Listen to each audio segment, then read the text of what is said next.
لیکن یہ کہ اس وقت جو عالم عرب پر صورتحال پیدا ہو گئی اس میں ہمیں کیا کرنا چاہیے، پاکستان کے جو حالات ہیں ان میں کیا مشورے ہیں، اب میں ان چیزوں کے بارے میں آپ سے چند باتیں عرض کروں گا۔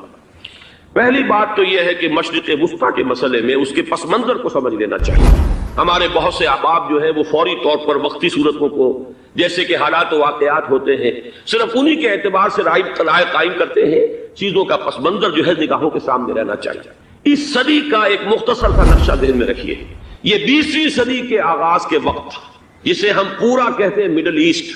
بلکہ صرف مڈل ایسٹ نہیں، پورا شمالی افریقہ سلطنت عثمانیہ کا حصہ تھا، خلافت عثمانیہ، لیبیا، الجزائر، مصر، پورا حجاز، یمن، پورا عراق، شام،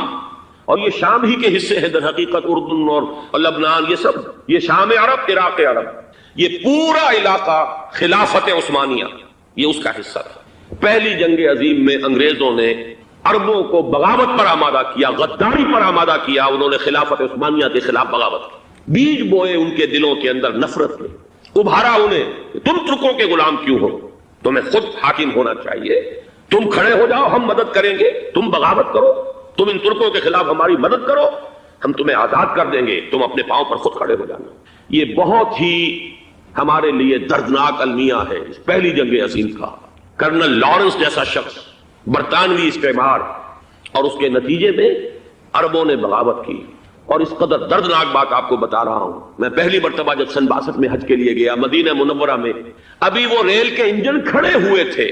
یہ ترکی کے زمانے میں، سلطنت عثمانیہ کے زمانے میں بغداد سے مدینے تک ریلوے لائن تھی۔ یہ پورا ایک عالم، سلطنت عثمانیہ، صرف سلطنت نہیں، خلافت عثمانیہ، پوری ٹرینیں جو ہے ترکوں کی اڑائی گئی، ہزاروں ترکوں کو شہید کیا گیا، یہاں تک کہ صحن حرم میں شہید کیے گئے سینکڑوں ترک۔ یہ جرم تھوڑے نہیں، معمولی نہیں۔ آج جس کی سزا مل رہی ہے، معلوم ہونا چاہیے کہ وہ جرائم کون کون سے تھے۔ اب بھی جو لوگ گئے ہیں انہوں نے دیکھا ہوگا ترکی کا قلعہ موجود ہے اوپر پہاڑی کے اوپر، حرم کا جو سب سے بڑا دروازہ ہے باب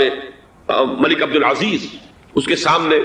ایک لائبریری ہوتی تھی، اب تو غالباً وہ بھی گرا دی گئی ہے، اس کے پیچھے پہاڑی پر ترکوں کا قلعہ ہے پرانا، اس پر توپیں موجود تھیں۔ جب بغاوت ہوئی ہے،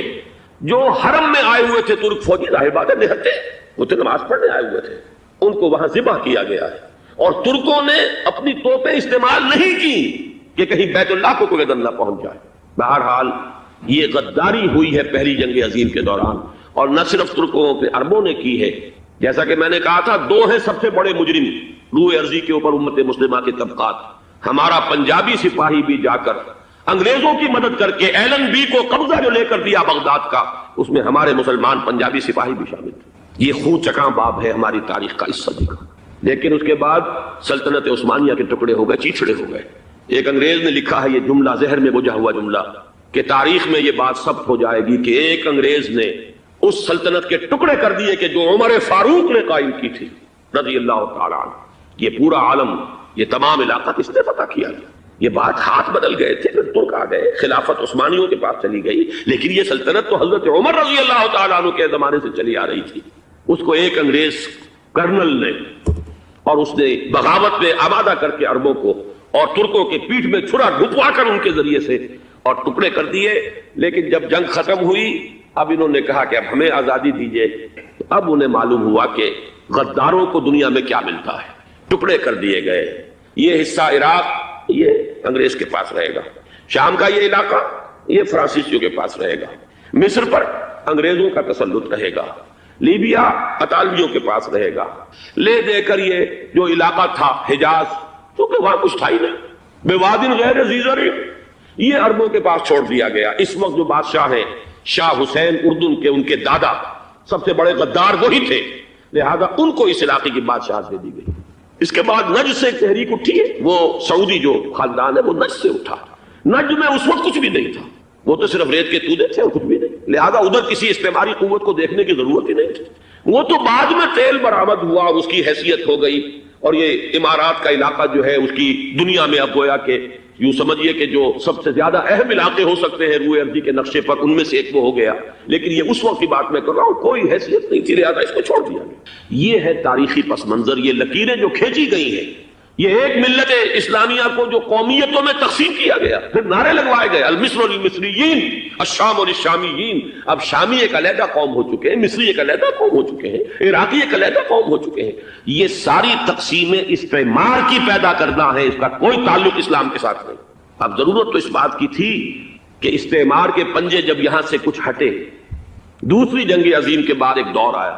امریکہ ابھرا ہے دنیا کی عالمی سطح پر سیاست میں، اس کے ہاں کچھ آزادی کے تصورات تھے، اس نے بھی سپورٹ کیا۔ برطانیہ کمزور ہو چکا تھا، وہ اتنے بڑے علاقے کو اب ہولڈ نہیں کر سکتا تھا، ہندوستان بھی آزاد ہوا، پھر یہ کہ اور دوسرے علاقوں سے بھی اس کو پسپائی اختیار کرنی پڑی۔ استعمار کے پنجے جس طرح بھی ہوئے، ان کے سینوں سے، عربوں کے سینوں سے جو ہے گویا کہ وہ ہٹے، لیکن امریکہ نے ایک اپنی بہت بڑی حکمت عملی جو اختیار کی، عالم عرب کے سینے میں اسرائیل کا خنجر پیوست کر دیا تاکہ یہ کبھی آزاد نہ ہو جائیں، ہمارے انگوٹھے تلے رہے، ہماری پالیسی گورن کرے۔ یہ استعمار کا دوسری جنگ عظیم کے بعد جہاں برطانوی استعمار، فرانسیسی استعمار رفتہ رفتہ یہ ہٹنے شروع ہوئے، صدر ناصر نے انگریزوں کو اٹھا کر پھینکا میڈیٹرینین میں اور دوسرے جگہوں سے، الجزائر نے آزادی حاصل کی فرانس سے، اطالویوں سے جو ہے لیبیا والوں نے آزادی حاصل کی، یہ ہو گیا، لیکن ایک خنجر پیوست کر دیا گیا اسرائیل کا سینہ عرب۔ اس صورتحال میں ظاہر بات ہے کہ ایک تو بڑی آئیڈیل پوزیشن تھی کہ پورا عالم اسلام متحد ہو، لیکن وہ تو بہت دور کا خواب معلوم ہوتا ہے۔ علامہ اقبال سے بڑا کوئی نقیب نہیں ہے ملت اسلامی کی وحدت کا، ایک ہو مسلم حرم کی پاسبانی کے لیے نیل کے ساحل سے لے کر تاب خاک کاشغر، لیکن انہیں بھی اپنے لیکچرز میں کہنا پڑا کہ اس وقت جو صورتحال ہے پورے عالم اسلام کی ایک وحدت بن جانا تو تقریباً ناممکن نظر آ رہا ہے، اگر کسی طرح ایک common wealth of Muslim nations وجود میں آ جائے تو بھی بڑی کامیابی ہوگی،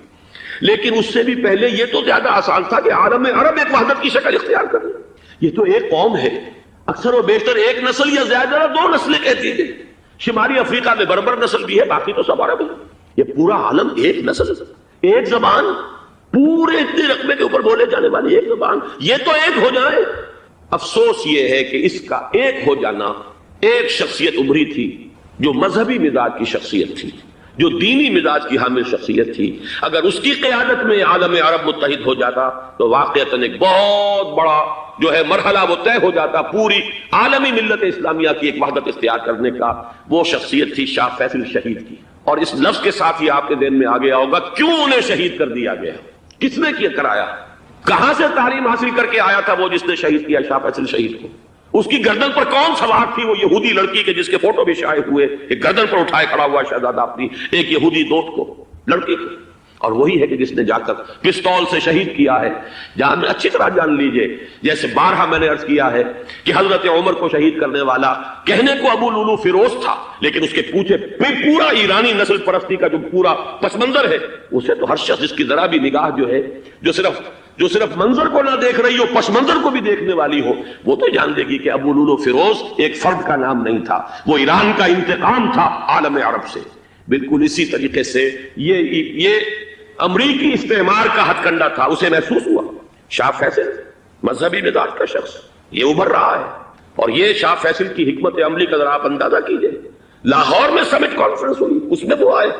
سب سے ٹاورنگ پرسنالٹی پورے اس وقت عالم اسلام کے اندر شاہ فیصل کی تھی، اور وہ گویا کہ ایک بہت ہی جس کو کہا جائے کہ ایک بہت ایلڈرلی، ایک بزرگانہ ایک شخصیت جو ہے، اور انہوں نے اپنے دولت کے دروازے، عرب میں وہ مشہور تھے کہ نہایت خسیس اور بخیل انسان ہے، اس لیے کہ وہاں وہ خرچ کرتے تھے حساب کتاب کے ساتھ، لیکن ان کے خزانے کھلے ہوئے تھے عالم اسلام کے لیے، ادھر بھی مدد ہے، ادھر بھی مدد ہے، ادھر بھی کام ہو رہا ہے، ادھر بھی کام ہو رہا ہے۔ پھر انہوں نے تیل کا ہتھیار استعمال کر کے ایک دفعہ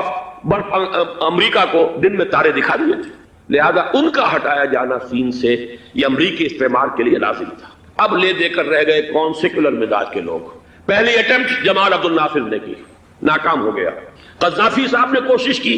کہ وہ ان کی جانشینی حاصل کر لے، ناکام ہو گیا۔ اب ایک تیسری شخصیت صدام حسین کی، ملحد ہے،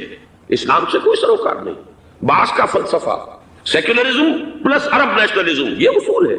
لیکن یہ ہے کہ یہ شخصیت ابو بکر ایسی آئی ہے کہ اس سے اس وقت یہ جان لیجئے، میں امریکہ میں بھی عربوں سے مل کر آیا ہوں، سعودی عرب میں بھی اب میں وہ دیکھ آیا ہوں، نوجوان نسل جو ہے عربوں کی،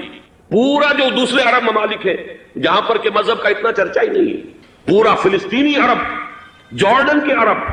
شامی عرب عوام وہ سب کے سب صدام کے پیچھے ہیں، اس لیے کہ انہیں نظر آ رہا ہے کہ ایک شخص پھر ایسا پیدا ہو کر سامنے آ گیا ہے جو شاید عالم عرب کو پھر یونائٹ کر دے، اور یہ ہے اصل وہ شے کہ جو امریکہ کے لیے کسی صورت میں قابل قبول نہیں۔ دولت کے یہ ذخائر، خلیج کی یہ دولت، سیال سونا اور اس کے ذخیرے، اور یہ کسی طریقے سے یہ امریکہ کے زیر اثر نہ رہے، یہ ہے وہ شے جو اسے برداشت نہیں ہے۔ وہ کوئی اربوں کی محبت میں نہیں آیا 2.5 لاکھ فوج لے کر، وہ کوئی شاہی عرب جو خاندان ہے سعودی، اس سے اس کی کوئی دلچسپی نہیں ہے، کوئی پتہ نہیں کہ وہ خود ان کو ہٹا دے اور وہاں پر کوئی جمہوری ڈھانچہ جو ہے وہاں پہ کھڑا کروا دے خود امریکہ۔ اس لیے کہ سعودی عرب میں دیکھ آیا ہوں حالات، اگرچہ ظاہر بات ہے کہ زیادہ گہرائی میں تو وہاں جانے کا موقع ہی نہیں ہوتا، بہت ہی